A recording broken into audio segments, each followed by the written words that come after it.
বাবা কোথায় তুমি স্নান করতে যাচ্ছ? এখন রেডি সেডি হয়ে যাচ্ছে এখন স্নান করতে সমুদ্রে।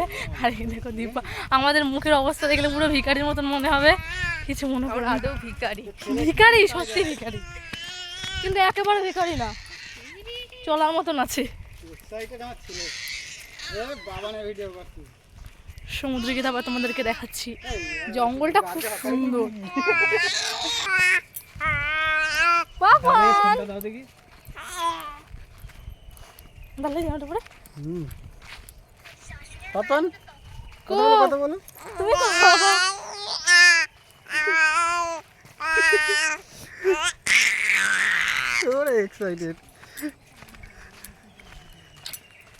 বন্ধুগণ, আমরা জঙ্গলের ভেতর নিরুদ্দেশ হয়ে গেছি। তোমাদের সাথে সমুদ্রে গিয়ে দেখা হচ্ছে। এখন ভিডিওটা অফ করছি আমি।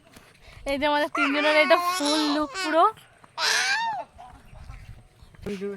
এই দেখো আমরা সবাই মিলে যাচ্ছি এখন। জঙ্গলটা খুব সুন্দর, এটা জায়গাটা খুব সুন্দর জায়গা, তোমরা সবাই কিন্তু আসতেই পারো। প্রায় অলমোস্ট চলে এসেছি সমুদ্রের কাছে। এই দেখো আমরা প্রায় চলেই এসেছি। এই যে দীপার ফুল লোক ওইটা। আমরা এসে 1 মিনিটও একটু দাঁড়াতে পারলাম না, সঙ্গে সঙ্গে আমাদের সমুদ্রে চলে আসতে হলো, কারণ এরপরে 4টে থেকে ভাটা নামবে। তার জন্য আমরা রাস্তা পারলাম না, দেরি করে ভাবলাম দেরি করে আসবো তো একটু মজা করবো। এখন সবজা পরে স্নান করে চলে যেতে হবে। প্রচণ্ড খিদে পেয়েছে, কারণ এত পরিমাণে খিদে পেয়েছে ধারণার বাইরে, কোনো কিছুতে মন লাগছে না। ইঁদুরে ডোন মারছে, সত্যি তাই। লোকের পেটে ছুঁচোই মারে, আমাদের ইঁদুরে মারছে। দেখো কত সুন্দর, জাস্ট বাও বাও বাও। আর জঙ্গলটা দেখো খুব সুন্দর। এই সব লাল কাঁকড়া গিজ গিজ গিজ গিজ গিজ গিজ করছে, এখানে তুমি ধারণা করতে পারবে না এত লাল কাঁকড়া এখানে।